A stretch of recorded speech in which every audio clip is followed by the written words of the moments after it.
Hey, what is up guys? GuitarRock here, welcome back to another CounterSide video. Alright, today's video we're gonna check out the patch notes for CounterSide C. Okay, calm down. If you're playing on Global, I know you want me to check out Global as well, I know. Alright, Global has the Origin update coming soon, but Global's update maintenance is gonna last for a day. Look at this. From February 8th until February 9th. Alright, it's going to last for more than 24 hours. You're going to have 24 hours maintenance, you're going to not have anything to do. So let me talk about CounterSide C first, because at least C, I can still play C, you see? I can still play C. But Global? No, I can't log in. I can't log into Global right now. So let's talk about CounterSide C for now. What are we getting in CounterSide C? And a little bit of confusion, some Awaken units, etc. We're going to jump into it, alright? Okay, so first things first, for CounterSide C server, you will notice a couple of important things. Number one, they did mention that we are only going to have a 2-hour maintenance, which is fair. Alright, 2 hours is fair, it's pretty quick whatsoever. But here's the thing, right? I'm a bit confused. I think C is not getting Origin update. I think Origin is going to be for Global. But right now you can see a few things. We're going to get new event episode for Neverland, Nevermore, event missions, and shop unlock. And then there's a new challenge, Let's Go ARS. Okay, that's something that we've done before. And then notice they mentioned this thing called the Origin Years Eve Countdown. So I'm not sure what this means.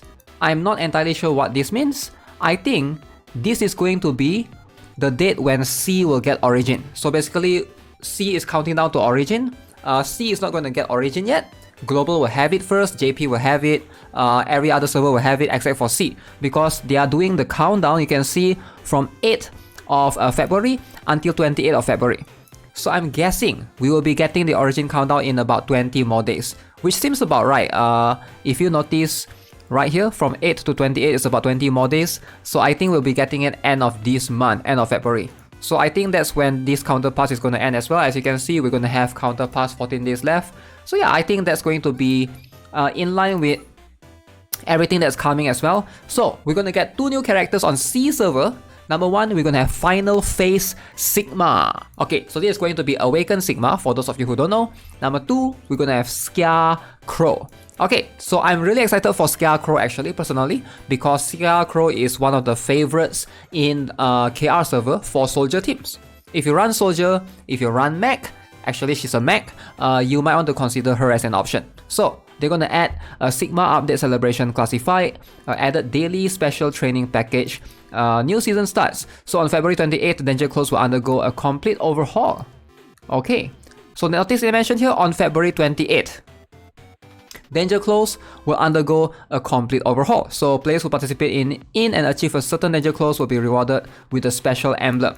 So they didn't mention are we getting Origin, but I can only predict based on this that we'll be getting Origin on February 28th, right? And buff all battlefield or battle deployment Eternium cost minus 20%, and a bunch of special buffs right now, it seems like. That will last from February 8th to February 14th, pretty cool. And info times 1000, simulation training permit times 2, plus Eternium times 2500. This will be for February 8th to February 14th. Okay, so as you can see, nothing significant here. We'll have an Origin countdown for C server. We won't get it first, Global will get it. Global will be first to get it. But character wise, we're going to have Awaken Sigma. We are going to have Skia Crow. Okay, so these 2 characters, one is an SSR, one is going to be an Awaken unit. So let's talk about Sigma, let's talk about Skia Crow. How strong are both of them? So first up, I'm going to bring out from Pride1, big shout out to Pride1.gg. So Awaken Sigma is a striker mech. So right now, striker mech, we have Awaken Horizon, right? We also have E1 is not really a striker, she's a defender. So Awaken Sigma competes with Awaken Horizon, but as far as I know, she's not as strong. Alright, so Awaken Horizon is really broken. Awaken Sigma is somewhat of a balanced unit. I don't think you're gonna miss out on much if you skip pulling for Awaken Sigma. But if you want like a daughter for you, you know, if you feel like invested in the story for her, definitely she's going to be, you know, something that a lot of players are going to pull for. Now let's talk about her skills. Notice basic attack, she has AoE damage, etc. Passive skill, Terra Brain Synchronization.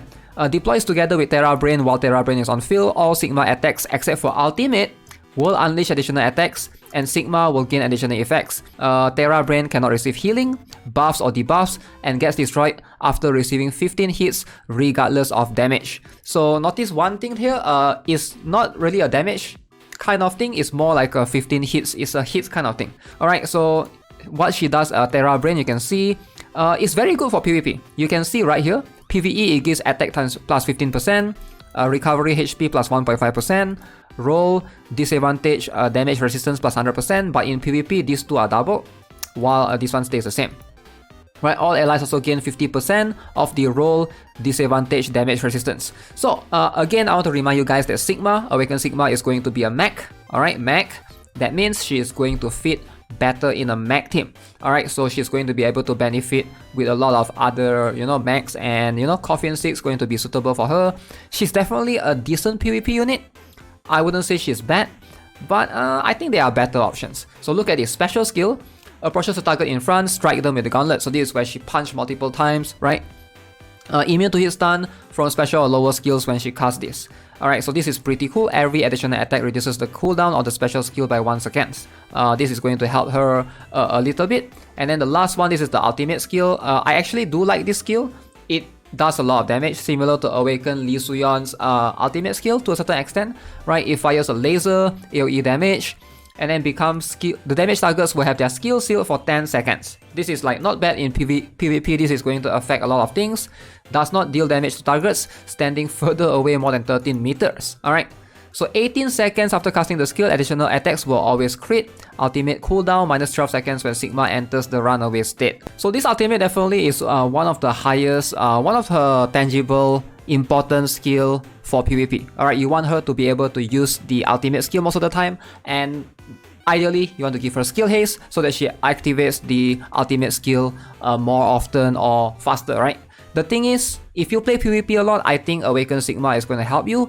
In PvE, I've yet to see a stage where Awakened Sigma is completely needed or is really a must-have. So that's just what I feel like so far, what I think so far, based on what I've observed in the KR server, right? Of course, a lot of our other Awakens can already do most of the current contents. You don't really need a new Awakened character. But hey, if you're pulling her, regardless, I think she's going to be quite a fun character to play with if you play mech teams. Now let's talk about Skia Crow. Okay, so this character is one of the strongest mech ranger. Alright, so you can see she's a hybrid mech and soldier.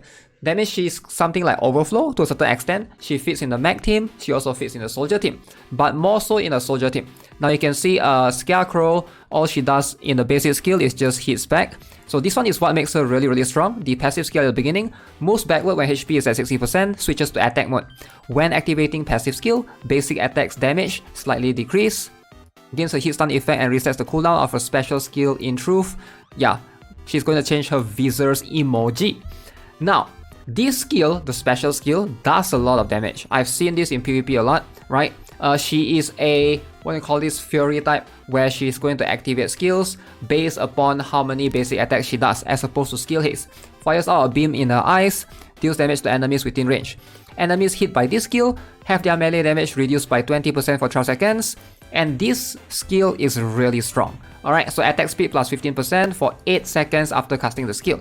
So she is really strong. You want to give her attack speed if possible, right? The last passive skill you can see, gains immunity to hit stun from special or lower skills, increase range damage by 1% for each attack, max 20 stacks and cannot be cancelled. So you can see she's going to get a lot of damage, and she's one of the strongest ranger right now. I think she competes with Rearm Hansorim. So I see a lot of, a lot of the, what do you call it, competition between the rangers for the soldier space. I think Rearm Hansorim, Admin Rifleman, and Skia Crow, these three are going to be the top damage dealers depending on who you have the better gears for, right? So Skia Crow is going to be really strong. So highly recommend, even if you don't plan to run soldier team, I do think she fits in a lot of counter team as well. I do think Skia Crow have the tangible benefit and will be able to help you a lot in a lot of other teams. Maybe if you already have Leori, you don't really need her as much, or Admin Rifleman, maybe you don't really need her as much. But I think she's a solid unit overall, mostly for PvP. I think for PvE, Admin Rifleman is going to be most of the time enough for you if you need a ranger. So that's just That's just what I think. So yeah, that's for C server. As you can see, overall we have these two characters. And yeah, that's pretty much it. That is pretty much it for C server. No origin update for C yet. So hopefully that's going to come. I don't know, according to this statement, patch notes is 28. So we can look forward to that. And yeah, I'll see you guys in the next one. Don't forget to subscribe, guys. Give this video a like if you enjoyed it. And I'm gonna go and make the global patch notes video as well. Stay tuned for that. Have a nice day and goodbye.